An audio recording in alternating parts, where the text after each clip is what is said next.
Hello everyone. आज बात करते हैं राहु अगर सेकंड हाउस में है और अगर एट्थ हाउस में है। राहु सेकंड हाउस में है, हमें ये नहीं देखना कि राहु कहाँ पर है। प्लैनेट हमेशा मूवमेंट लेते हैं, कहीं ना कहीं तो होंगे। आज सारे बच्चे जन्म ले रहे हैं तो राहु कहाँ है? पाइसेस के अंदर है। अगर वर्गो लगन होगा तो सेवेंथ हाउस में मिलेगा ना उसको। प्लैनेट कहीं ना कहीं होते हैं। मेरा प्लैनेट में है तो अब आधी प्रेडिक्शन आपके पास पहुंचेगी। मैं सिर्फ उसका बिहेवियर बता रही हूँ, क्योंकि करोड़ों बार अपलोड किया, उससे आप लोगों को क्या आंसर मिला नहीं मिला, किसी का व्यवहार जानकर आपको क्या फ़ायदा है। राहु के पास सबसे ज़्यादा पावर्स है और सबसे ज़्यादा आपने नेगेटिव राहु को ही बोला है। अगर वासु की नाग नहीं होता तो शायद कभी कर्मों का मंथन होता ही नहीं। तो उनके अंदर तो इतना विष था कि भगवान ने उनका हलाहल पिया और स्थान दिया अपने गले के अंदर। और अगर विष्णु भगवान का देखें तो शेषनाग है, उनकी शैया भी स्नेक है। आप इसको हमेशा बुरा ही क्यों देखते हो? अगर मैं रावण को देखूंगी तो मैं राहु के रूप में देखूंगी, अगर राहु को भी देखूंगी तो डेविल के रूप में देखूंगी। उस जैसा तो कोई है ही नहीं। आज किंग मेकर वो है जो टेक्नोलॉजी जानता है कलयुग में। राहु तो किंग मेकर है और सेकंड हाउस में इसलिए अच्छा नहीं है क्योंकि यहाँ पर पैसा है और राहु की तृप्ति नहीं होती, इसलिए अनएक्सपेक्टेड देता है ना 11th हाउस में। तो उससे आप 1 रुपये मांगोगे 1000 देगा। कमोडिटी में अगर योग दे रहे होंगे तो मैं बोलूँगी पहले वो योग लेके आओ। रेयर योग होते हैं तो मैं कहा पहले वो योग लेके आओ, उसके बाद भी मैं एक मूव बताऊँगी, उसी पर आपको कमोडिटी करनी है। तो कॉम्बिनेशन बहुत कम होता है, इसलिए राहु सिर्फ 1 को देता है, 1000 को नहीं देता, क्योंकि उसका कर्म है। अगर राहु सेकंड हाउस में है तो पैसा कभी नहीं सेव कर सकता, क्योंकि राहु को खाना आता, देना नहीं आता। कितनी कंजंक्शन साथ में है, सूर्य भी हो सकता है, बुध भी हो सकता है। हमें यहाँ सिर्फ राहु के बारे में बताना है। तो राहु सबकी पावर्स लेके बैठा हुआ, सूर्य की भी लेके बैठा हुआ, बुध की भी लेके बैठा हुआ, नक्षत्र की भी लेके आ रहा है, अगर किसी की दृष्टि है उसकी भी लेके आ रहा है। तो राहु तो पावरफुल होता जा रहा है, सबकी पावर्स उसी के पास जाती जा रही है। लेकिन ये पैसे के भाव में बिल्कुल अच्छा नहीं है।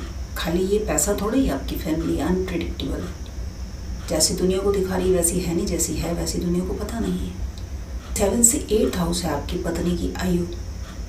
क्या राहु के पास आयु है? बिल्कुल है, राहु इमॉर्टल है। 7 से 8 क्या है? ये पत्नी का जो भी है सडन इवेंट होगा लाइफ में, जो भी होगा सडन होगा उसकी लाइफ में। राहु कह देगा वाइस एंड वर्सा।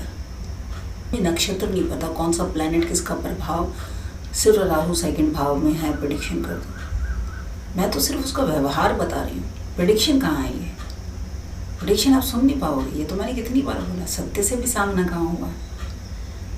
अगर आपका राहु 8th हाउस में है, 8th हाउस हमारा किसका है? आयु का। राहु इमॉर्टल है, आयु लंबी है, लेकिन अब ये साइन नहीं पता वहाँ पर कौन सा प्लैनेट, हमें ये नहीं पता। उसका डिस्पोस्टर कहाँ है हमें नहीं पता। कारक तत्व सिर्फ पता है शनि है, शनि के पास आयु है, और राहु खुद इमॉर्टल है। राहु के नक्षत्र में जो भी बच्चा पैदा होता आयु है। लेकिन 8th हाउस क्या है? 7 से सेकंड हाउस है, ये आपका ससुराल है, लड़की का और लड़के का। कैसा बिहेवियर होगा? जैसा वो दिखाएंगे वैसा तो नहीं होगा। इवन लड़की नहीं रहेगी घर पर। अगर लड़के की कुंडली में राहु 8th हाउस में, लड़की के साथ अच्छा व्यवहार नहीं होगा, भेदभाव किया जाएगा। मैं जिसका भी 8th हाउस में राहु देखती हूँ तो मैं चाहती हूँ शादी ऐसे हो कि फैमिली से दूर हो लड़की। यानी बच्चा कहीं बाहर जॉब करता हो तब तो मैं लड़की को बोल देती हूँ कि ठीक है बच्चा बाहर जॉब करता है, आप शादी कर लीजिए। लेकिन अगर फैमिली होगी, मैं आपकी मर्ज़ी आपने करनी है, आप रह नहीं पाओगे, क्योंकि यथार्थ बताना गुरु का धर्म है। अब 8th हाउस क्या है? उसके पिता का 12th हाउस है, आयु है उसके पिता की। अगर यहाँ जुपिटर बैठा तो पिता की आयु को कहता है। अगर सूर्य बैठा तो पिता को कार्डिक अरेस्ट है। ग्रहण जो लगा हुआ है, सूर्य राहु है ना साथ में, तो हम किस भाव की बात कर रहे हैं? मुझे देखिए जब कंटेंट मिलता है या समझ में आता है तो मैं सोचती हूँ ये प्रेडिक्शन क्यों? ये तो हज़ारों एस्ट्रोलॉजर ने बता रखा है, इसमें मेरे को क्या बताना है कि राहु 8th हाउस में क्या फल देगा और 9th हाउस में क्या फल देगा और 10th हाउस में क्या फल देगा। राहु जहाँ बैठा उसका प्रॉब्लम वो नहीं है। राहु का प्रॉब्लम क्या है कि वो लॉस्ट में है या प्रॉफिट में है, ये है हमारा क्वेश्चन। अभी जितने बच्चे राहु मार्स कंजंक्शन में हुए होंगे भी उनका मुझे शरीर देखना है, क्या है बॉडी। 12 भाव बनते, 12 बॉडी, 12 लगने। अगर उसमें भी वो आता है टॉरस में, बच्चा बीमार जरूर होगा क्योंकि राहु के पीछे आ रहा है मार्स। मार्स क्या हो गया, 12 लॉर्ड के 11th हाउस तो दे ही रहा है, तो 12-11 का कॉम्बिनेशन है। अगर बीमारी आएगी तो रिकवरी भी दे देगा। अगर डिग्री क्रॉस कर गया वो, जो कि 24 अप्रैल को करी है, तो बीमारी को रिकवर कर लेगा वो। हमें पता ही नहीं है, आधी अधूरी इंफॉर्मेशन अपलोड होती है। राहु हमेशा बुरा ही बताया। मैंने जिस एस्ट्रोलॉजर को सुना, जिस भी आप बोलो ना, मैंने जब राहु को बैठ के पढ़ा कि राहु को वरदान मिला था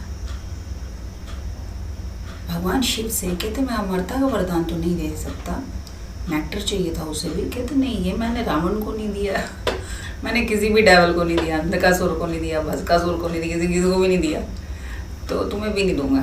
तो कहते आप कुछ और मांगिए। तो कहते नहीं, मुझे तो नेक्टर ही चाहिए था, क्योंकि आज तक किसी डेवल को आपने नेक्टर नहीं दिया। तो इस बीच जो राक्षस गण थे बोले, तो कहते आपने हमेशा भेदभाव किया है, आपने हमेशा डाइटिस के लिए किया, जो भी किया है।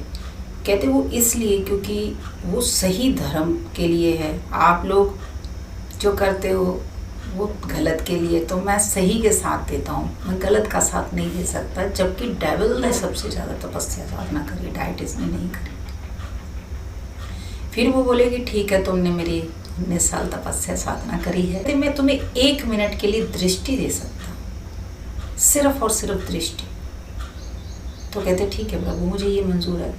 जब करामंथन हुआ था तो 54 डेविल्स थे और उसमें सिर्फ राहु को दृष्टि थी। ये वही वरदान है 1 मिनट का कि आपकी दृष्टि है, आप क्या देख पा रहे हो, जो ब्रह्मांड में कोई नहीं देख सकता। आप में देखने की ताकत है, लेकिन क्या आप उस योग में पैदा हुए?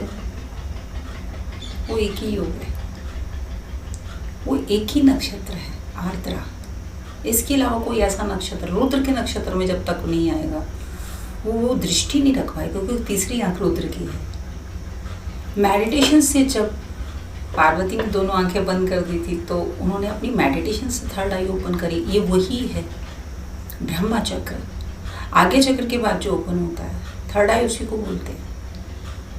तो फिर जब उन्होंने देखा कि नहीं, ये भगवान विष्णु है, मोहिनी नहीं है, तो 1 मिनट था, उन्होंने फटाफट अपना रूप बदला, उधर गए, डाइटिस के यहाँ अमृत पिया। जब तक भगवान विष्णु ने उनको मारना था, तो जब गला काट दिया तो बोले कि नहीं, मैं अब अमर तो हो ही चुका हूँ। उसके बाद उनको ड्रैगन हेड और ड्रैगन टेल का दे, कहते मांगो, तुम क्या मांगते हो, अमर तो वो हो ही चुके थे।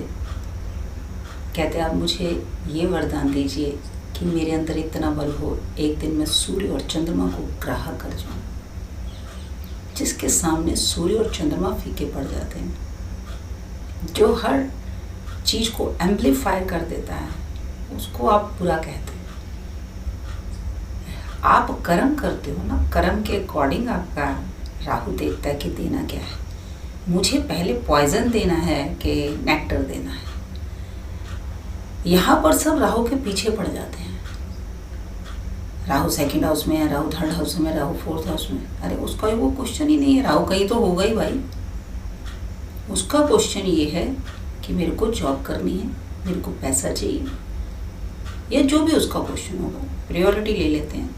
2nd हाउस में वो फैमिली की खुशियाँ चाहता नहीं है। आपकी फैमिली जब तक सुधरती नहीं है तो कहाँ से खुशियाँ आ जाएंगी घर में? राहु को खुशियाँ नहीं देनी आती।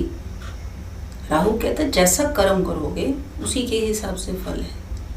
मैं 2nd हाउस में भी किसी का देखती हूँ, मैं कुंडली नहीं मिलाती, 8th हाउस में भी कुंडली नहीं मिलाती, क्योंकि फैमिली के साथ उसकी बनेगी नहीं। 8th हाउस ससुराल हो गया, उसकी बनेगी नहीं। मैं मैचिंग में ही नहीं लेती दोनों भाव। खैर मैंने मैचिंग छोड़ दी है, लेकिन मैं आपको तब भी बता रही हूँ कि मैं विश्वास नहीं करती फैमिली पर, कैसे भी करके विश्वास नहीं करती। आप प्रिटेंड जो भी करते हो दुनिया में, मुझे उससे कोई मतलब नहीं है। जो बच्ची मेरे पास आएगी या बच्चा मेरे पास है, उसको यथार्थ बताना मेरा धर्म है। बाद में बातें निकल के आए, उससे पहले मैं बता रही हूँ, लेकिन वो यकीन नहीं करते। बाद में वो जब सत्य हो जाता है वो सरप्राइज नहीं होते, बस इतना ही होता है। ऐसा नहीं कि कुछ नेगेटिव होता है, यथार्थ यही है।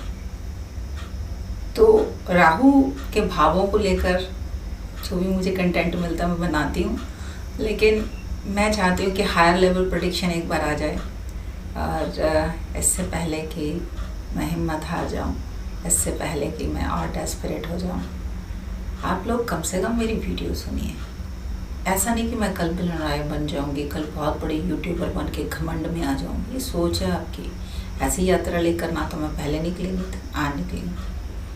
मेरा काम है कि जो अपलोड हो रहा है वो बिल्कुल गलत कंटेंट अपलोड हो रहा है। खुश होने वाली कोई बात नहीं है। एस्ट्रोलॉजी में मुझे तो कभी कोई खुशी नहीं दिखाई दी कि मैं किसी बच्चे का देखकर खुश हो जाऊँ, और एस्ट्रोलॉजी में वो जो आएगा वो दुखी आएगा। एस्ट्रोलॉजी का मतलब ही है ब्लॉकेज। वो अपनी समस्या लेकर आ रहा है, उसमें मुझे कभी खुशी वाला कंटेंट नहीं मिला। ये जो हंस हंस के नंबर बोल लें, हंस हंस के टैरो कार्ड बोल लें, हंस हंस के, मुझे कभी हंसी नहीं आई 2016 के बाद। मैं तो हंसी नहीं, मुझे तो सामने वाले का दुख दिखाई देता है।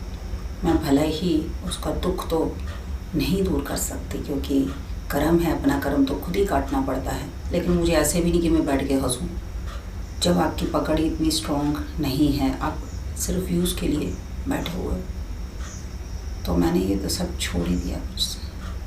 आई थिंक जून में साल हो गया। कोई देखता है ठीक है, जिसका कर्म होगा सत्य से जुड़ जाएगा, जिसका कर्म नहीं होगा वो तब तक धक्के ही खाएगा जब तक उसकी किस्मत में लिखे। आर्टिकल पढ़ेंगे, अपने ऊपर इम्प्लीमेंट कर लेंगे, वीडियो सुनेंगे, अपने ऊपर इम्प्लीमेंट। आप लोग एस्ट्रोलॉजर थोड़ा ही हो। आपकी तो वही 12 क्वेश्चन है, जिसमें से 3-4 क्वेश्चन होंगे हाईएस्ट, उसका आपको जवाब चाहिए, सिंपल। इसके अलावा तो कुछ भी नहीं है। पैटर्न बदलने से आपका नसीब बदलता। सारी थ्योरी आपके सामने है, सारी पद्धतियाँ आपके सामने हैं, आप बदल के दिखा दो। जिस दिन आप मेंटली तैयार हो जाओगे ना, आपको क्वेश्चन का आंसर चाहिए, आपका क्वेश्चन का आंसर वो यूनिवर्स देगा, उस दिन आप जुड़ भी जाओगे। एक बार आप लोग वीडियो ज़रूर सुनिए, और मैं कंपल्शन में तो खैर किसी को नहीं डालती, खुद मैं कर्म पे बिलीव करती हूँ, क्योंकि ये जो भी है कर्मा है। अगली बार मिलते हैं एक और सच के साथ। मेरे चैनल को लाइक करें, शेयर करें, सब्सक्राइब करें। डॉक्टर किरण बाबा।